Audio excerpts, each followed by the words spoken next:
Bienvenido a Hora de Estudio Bíblico con nuestro maestro el Dr. Lehman Strauss. Este estudio es el resultado del tiempo personal con el Señor, el ministerio pastoral y la experiencia en conferencias bíblicas del Dr. Lehman Strauss. Él nos instruye y alienta con la enseñanza de la palabra de Dios. Ahora, el Dr. Strauss. Gracias por una vez más sintonizar Hora de Estudio Bíblico. Estamos desarrollando el estudio de las 7 palabras o expresiones de Cristo en la cruz, cuando estuvo crucificado. En un momento estaremos considerando la segunda expresión o frase que el Señor dijo en la cruz, y se encuentra en Lucas 23:43. Pero antes, una vez más quiero agradecerles sinceramente por sus cartas, oraciones y apoyo económico. Seguimos necesitando sus oraciones, especialmente en estos tiempos, y muchas gracias porque ustedes hacen posible y sostienen este precioso ministerio de llevar la palabra de Dios a través de la radio. Muy bien, mis queridos, antes de entrar con la palabra de Dios, oremos con corazones agradecidos a Dios, porque Dios ha sido tan bueno con nosotros, mis queridos oyentes, y necesitamos orar, pedir, pero agradecer también. Vamos a orar entonces. Amado Padre, hay tanto para agradecerte. Te agradecemos por la vida misma, por el privilegio de estar vivos hoy y compartir las bendiciones del Evangelio.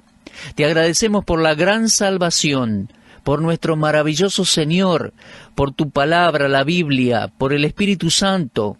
Él nos fortalece y es nuestro Maestro.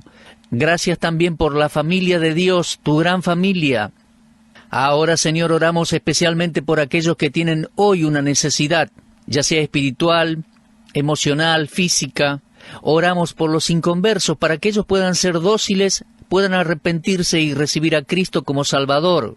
Oramos por los deprimidos, oramos por los ancianos, que la palabra de Dios sea una fortaleza en sus vidas. Dios, ten misericordia de ellos. Oramos por nuestros queridos hermanos en geriátricos. Nuestros corazones se acercan a ellos y oramos para que sean consolados y fortalecidos en sus corazones por el ministerio de tu palabra en este día. También oramos por amas de casa que nos escuchan. Oramos por familias. Oramos por jóvenes que oyen nuestro programa de enseñanza bíblica.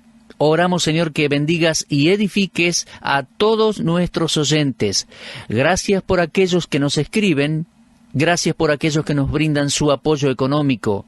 Padre, a ti te damos finalmente toda la alabanza, todo el honor y la gloria y la majestad, orando en el nombre de Cristo Jesús. Amén. Muy bien, leemos en Lucas 23:43. Entonces el Señor Jesús dijo: de cierto te digo, hoy estarás conmigo en el paraíso. Estas fueron palabras del Señor Jesucristo al ladrón que estaba crucificado al lado de él. Deseamos avanzar con esta particular porción de las Escrituras y observar lo que el ladrón penitente le dijo al Señor: acuérdate de mí cuando vengas en tu reino. Eso le había dicho en el versículo anterior. Este hombre tuvo la percepción necesaria para comprender que Jesucristo era Dios hecho hombre. Fue por decreto divino que él fue llamado Jesús cuando nació. Ahora pensemos un poquito en eso. Fue por decreto divino que él fue llamado Jesús cuando nació. Lo leemos en Mateo 1:21. Llamarás su nombre Jesús porque él salvará a su pueblo de sus pecados. Usted debe entender que ese era su nombre personal y el nombre Jesús significa el Señor es el Salvador. Jesús vino al mundo para identificarse con los pecadores y salvarlos. En Lucas 19:10 leemos: el Hijo del Hombre vino para buscar y salvar lo que se había perdido. No podemos pensar en el nombre Jesús sin pensar en la obra salvadora de Jesucristo el Señor. Jesús el Señor es el Salvador. El ladrón no solo dio testimonio de su fe en el Salvador, sino que confesó algo más: la soberanía de Jesús. Cuando él le pidió que se acordara de él para su reino, lo ve, cada vez que se piensa en quién es Jesús, hay un sentido de pecado. Si Cristo es simplemente Jesús el hombre, entonces él no sería Salvador. Pero toda vez que su señorío es creído, y con esto me refiero a su absoluta deidad, Él es el Señor, Dios, entonces se encuentra la obra de salvación en el corazón de las personas. Si Jesús no fuese Dios, entonces, mis amigos, Él no tendría poder para salvar. Solo Dios puede perdonar pecados, como leemos en Marcos 2:7, y esto es lo que el Señor Jesús hizo cuando dijo en Mateo 9:6, el Hijo del Hombre tiene poder en la tierra para perdonar pecados. No existe cuestionamiento respecto al hecho de que Jesús es presentado en el Nuevo Testamento como Dios encarnado. Cristo dijo que era Dios, y Él era Dios. Juan 1:1 dice, en el principio era el Verbo era con Dios, y el Verbo era Dios. Su deidad es la prueba que nos permite distinguir entre el verdadero Salvador y los falsos salvadores, entre el verdadero Mesías y los que son falsos Mesías. Ningún alma puede tener un verdadero juicio de la deidad de Cristo separado del poder del Espíritu Santo, porque nadie puede llamar a Jesús Señor sino por el Espíritu Santo, dice 1 Corintios 12:3. En 1 de Juan 5:1 leemos, todo aquel que cree que Jesús es el Cristo es nacido de Dios. También leemos en Romanos 10:9, si confesares con tu boca que Jesús es el Señor y creyeres en tu corazón que Dios le levantó de los muertos, serás salvo. De todos los atributos que se le atribuyen al Señor Jesucristo, su autoridad absoluta mostrada en el título Señor es significativa. Y el ladrón penitente, el ladrón que se arrepintió, tenía fe salvadora en Jesucristo como Dios. Ustedes saben, mis amigos, me molestan los muchos movimientos de Jesús que hay, las denominaciones, los movimientos que hay hoy en día. Una cosa es relacionarse con un movimiento que utiliza el nombre de Jesús, y otra cosa es reconocer a Jesús como Salvador y el Señor, su soberanía. Me gusta escuchar la frase que se refiere al Hijo de Dios como el Señor Jesucristo. Usted puede pertenecer al pueblo de Jesús o en cualquier movimiento que se diga ser de Jesús. Puede llevar un cartel en su auto que diga toque bocina si ama a Jesús, pero esto no prueba nada. Pregunto, ¿para usted es Él el Señor Jesucristo? ¿Es Él su Salvador? Esto es lo importante, y lo digo nuevamente, de todos los atributos de la deidad atribuidos al Señor Jesús, su autoridad absoluta mostrada en el título Señor es muy importante para mí. Años atrás yo estaba visitando a los indios Aucas en la jungla de Ecuador, poco tiempo después que ellos mataron a los misioneros. Hablé con aquellos que fueron los salvajes asesinos de los 5 misioneros. Algo que me impactó profundamente de ellos es que tenían una experiencia genuina de regeneración por el Espíritu Santo. Con Raquel Saint como mi intérprete, uno de ellos testificó que su fe en Jesucristo como su Creador y Salvador había obrado el cambio en su corazón. Cuando él reconoció a Jesús como el gran Señor, el soberano Salvador le rescató del pecado y del infierno. Aquel testimonio me hizo temblar. Y me pregunto, amigo mío, si esta ha sido también su experiencia. ¿Entiende que Jesús es el Señor y es su Salvador? ¿O simplemente Él es el Jesús histórico para usted? Bueno, vamos a regresar ahora a nuestro texto en Lucas. Finalmente, el ladrón moribundo creyó en la resurrección de Cristo y en su segunda venida. Dijo palabras muy breves, pero él también creyó en eso, porque dijo, Señor, y reconoció su soberanía, acuérdate de mí, pero después dijo, cuando vengas en tu reino. Por supuesto, la resurrección era parte de su fe. Miren, de manera increíble podemos observar aquí que la resurrección era parte de su fe, porque él no podía contemplar el regreso de Cristo para establecer su reino, a menos que creyera que el Hijo de Dios, que estaba siendo crucificado con él, resucitaría de los muertos. Ahora, considere cuán fuerte era la fe de este hombre. Él tenía fe en la venida del reino de Cristo en un momento en que todas las apariencias externas mostraban que el reino estaba prácticamente perdido. Pero por la fe aquel ladrón vio la corona más allá de la cruz, vio la soberanía que le seguiría a los sufrimientos. Él sabía que el reino debía tener un rey. Mi amigo, ¿puede usted ponerse por un momento en el lugar de aquel ladrón moribundo? ¿Puede imaginarse usted mismo observando a Cristo en la cruz desfigurado por el castigo de nuestros pecados? ¿Cree usted que podría creer de inmediato en Él como el Señor de la gloria y que regresaría a la tierra para establecer su reino? Bueno, dejo esto para que cada uno de ustedes lo piense, que piense la respuesta para sí mismo, pero antes de responder observe lo que hicieron sus discípulos. En Mateo 26:56 dice que los discípulos, dejándole, huyeron. Amigos, en aquella hora oscura no había fe que creyera en el reino venidero de Cristo. Me saco el sombrero en actitud de admiración ante aquel ladrón moribundo, Él sí que era un hombre de gran fe. Cristo estaba muriendo ante sus propios ojos y aún así Él le dijo: Señor, acuérdate de mí cuando vengas en tu reino. Déjeme recordarle que Cristo tenía en mente un reinado literal futuro cuando enseñó a sus discípulos a orar diciendo: venga a nosotros tu reino. Y cada reino debe tener su rey. El reino de Cristo vendrá a la tierra cuando Él regrese nuevamente para ser, sí o sí, el rey. El ladrón moribundo observó a través de los sufrimientos de Cristo y vio la gloria que vendría, querido oyente. Además, sabemos que Pedro escribió al respecto 3 veces en su primera epístola, capítulo 1, versículo 11, capítulo 4, versículo 13, capítulo 5, versículo 1. Ahora, si el ladrón en la cruz comprendió o no la naturaleza del reino de Cristo, yo no lo sé. Pero sí sé esto: Él se estaba ofreciendo a sí mismo y voluntariamente para ser parte de ese reino, y eso es todo lo que importaba. Él estaba inclinando su corazón ante la soberanía y señorío de Jesucristo, y para mí esto es verdaderamente importante. Si yo no tuviera el registro de lo que el Señor Jesús le respondió a este ladrón, podría esperar encontrarlo en el cielo. Él creyó y confesó a Cristo bajo las circunstancias más extenuantes.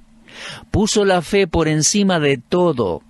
Ahora, posiblemente algunos de ustedes se criaron en un hogar cristiano, con padres piadosos, o con un pastor fiel a la palabra de Dios, y aún así todavía no son salvos.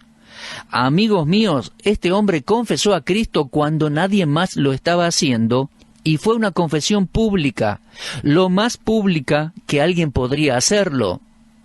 Ahora bien, si usted está clavado en una cruz, mi amigo, yo no voy a presionarlo para que se bautice. Si usted está clavado a una cruz, no lo voy a invitar a la cena del Señor.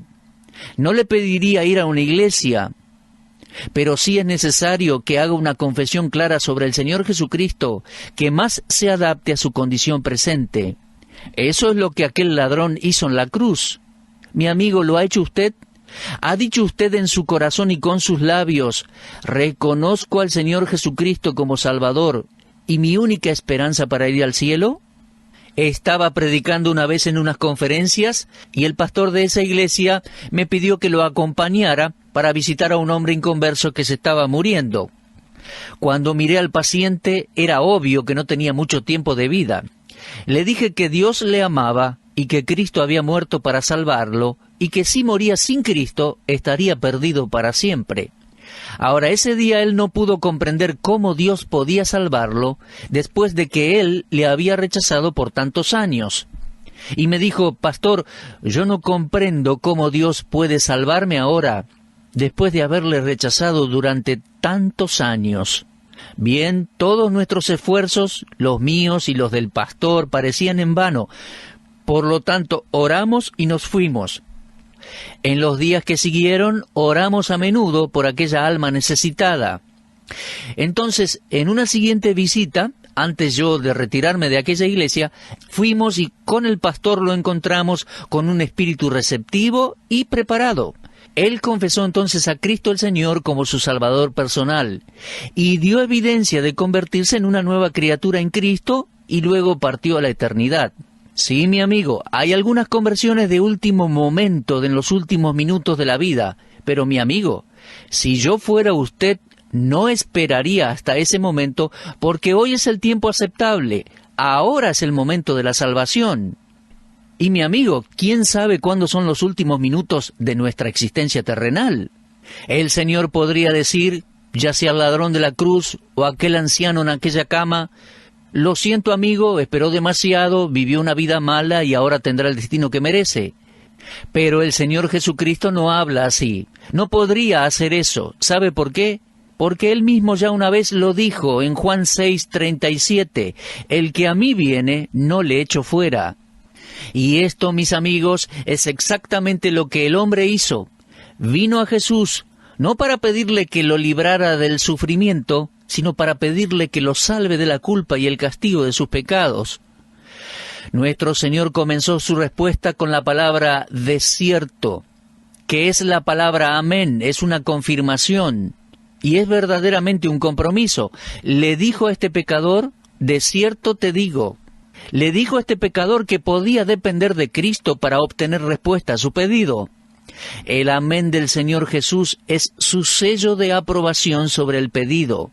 El hombre le dijo, sálvame, y Jesús le respondió, amén, de cierto te salvo. Déjeme contarle que esa era una expresión como favorita del Señor. Era una manera de decirle al pecador que confiaba en Él, que no perdería ni una sola alma que viniera a Él. Algunas veces Él hablaba con una doble afirmación de seguridad, utilizando 2 veces la palabra, de cierto os digo, como en Juan 5:24. Así leemos, amén, amén. De cierto os digo, el que oye mi palabra y cree al que me envió, tiene vida eterna, y no vendrá a condenación, mas ha pasado de muerte a vida. El Señor Jesús aceptó al pecador penitente de inmediato, mostrándonos así que la conversión es inmediata, repentina. El Señor nos acepta y nos salva. Mi amigo, si la conversión fuera un proceso, no habría habido esperanza para aquel pecador. Y creo que no habría para ninguno de nosotros. La respuesta de Dios al alma necesitada es rápida y es segura. El amor de Dios necesita solo una apertura del pecador para fluir en el interior oscuro y pecaminoso del corazón humano. ¡Qué bueno, mi amigo! En su respuesta al ladrón, el Señor también le dijo, hoy estarás. No después de ser bautizado, hoy. No después de haber hecho cierta penitencia, hoy. No después de haber tomado la cena del Señor, hoy. No después de haber aprendido un discipulado o un catecismo, no, hoy. Hoy estarás conmigo en el paraíso. Amados, la gracia de Dios excede la expectativa del corazón del pecador. Cuando un pecador viene a Cristo, él es perdonado y limpiado de inmediato. Jesús le dijo a Zaqueo, hoy ha venido la salvación a tu casa. Lo leemos en Lucas 19:9. Mi amigo, no hay un período de purgatorio para un pecador que cree. Cuando recibe al Salvador, hay un nuevo comienzo de inmediato. Hace muchos años atrás, una tarde de Navidad, el doctor Lehmann Strauss clamó a Dios para ser salvo, confesó su pecado, confesé mi pecado y recibí a Cristo el Señor como mi Salvador. En ese momento Dios me salvó. Ni por un momento dudé desde ese día hasta hoy. Nunca dudé de que yo soy hijo de Dios. No existe una base escritural que diga que un paraíso se convierta en purgatorio o en un período de prueba. No. Hoy, dijo el Señor, hoy estarás conmigo. Y déjeme observar, mi querido amigo, que la gran bendición de la salvación está en esa palabra que Cristo pronunció. Él dijo, conmigo. Me encanta esa palabra. Cuando el velo del templo se rasgó en 2, permitiendo el acceso del hombre pecador delante de Dios por medio del sacrificio de Cristo, estaba abierto el camino para que ese ladrón redimido caminara con el Hijo de Dios a la misma presencia del Padre. Él entró triunfantemente por las puertas de la gloria por la gracia de Dios. Ciertamente fue de terror, tristísima la partida de ese hombre de este mundo, pero entró en gloria y en gozo eterno con una gran bienvenida en el cielo. ¡Qué maravilloso! Mi querido oyente, es la experiencia de todo pecador que recibe a Cristo como Salvador, por la gracia de Dios y para su gloria. usted recibe salvación inmediatamente. Por favor, dígame, ¿alguna vez se preguntó lo que realmente sucedió con aquel ladrón? Vamos a hacernos algunas preguntas. Número 1, ¿dónde estaba? ¿A dónde fue? Mire, en un momento estaba allí colgando en esa cruz, agonizando, crucificado. En un momento estaba ausente del cuerpo y presente al Señor. Como dice 2 Corintios 5:8, ausente del cuerpo, presente con el Señor. Segunda pregunta, ¿cómo le fue? Le fue muy bien. Filipenses 1:23 nos dice que partir y estar con Cristo es muchísimo mejor.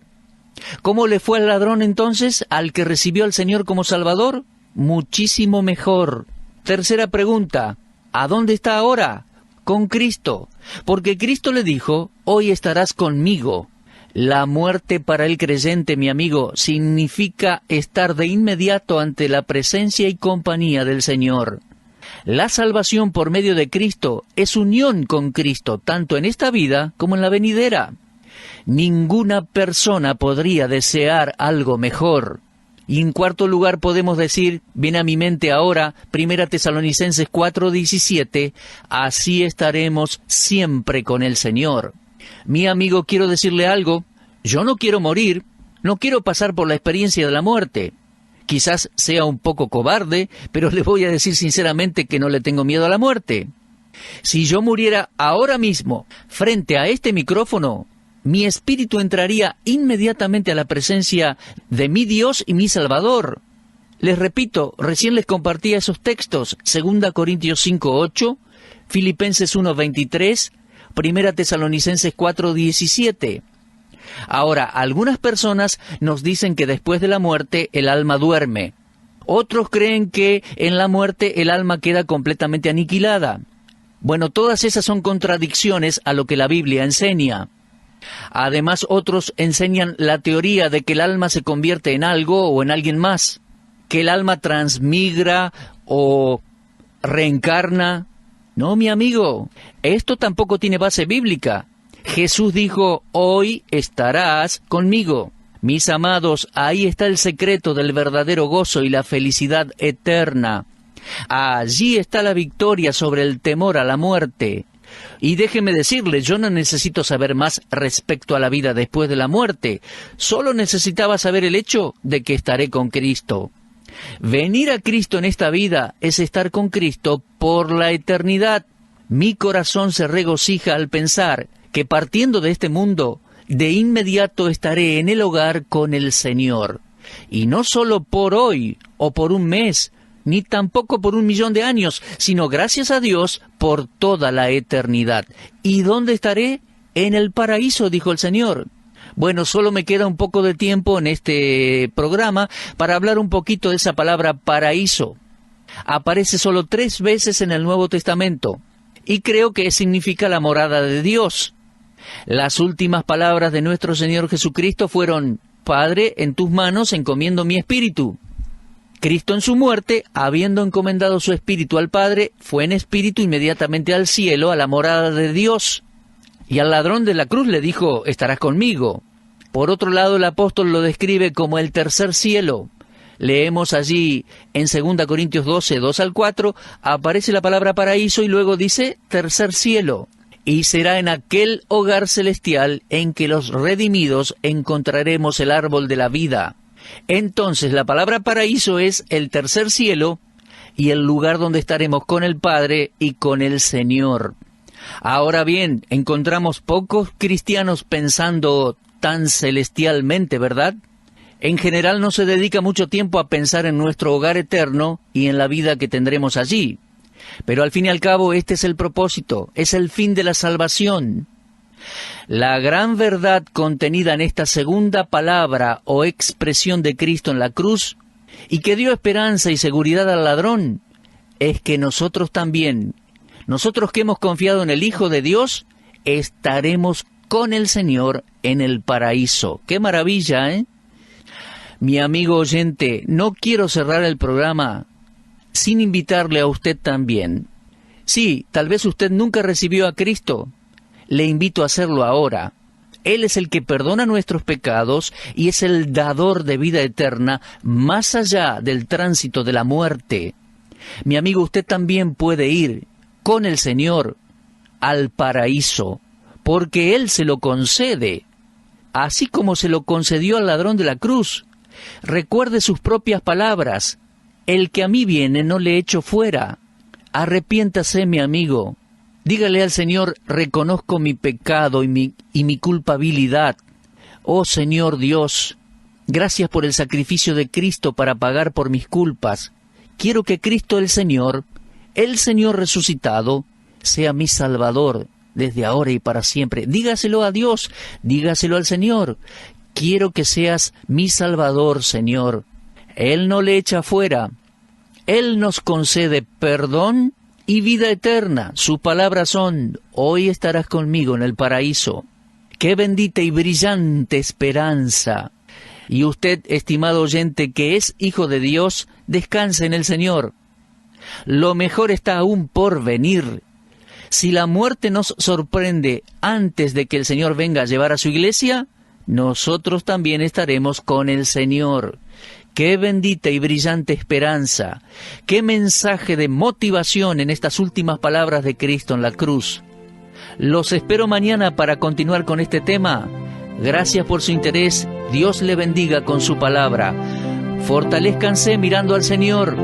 Usted estuvo escuchando Hora de Estudio Bíblico con el maestro el doctor Lehmann Strauss.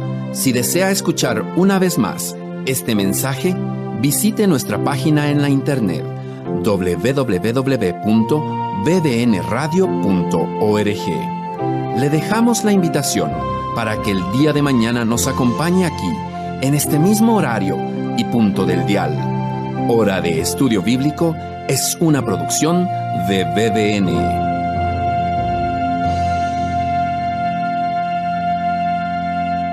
Si desea aprender de la palabra de Dios, estudie gratis en el Instituto Bíblico de BBN. Inscríbase en la siguiente dirección electrónica: www.bbnbi.org.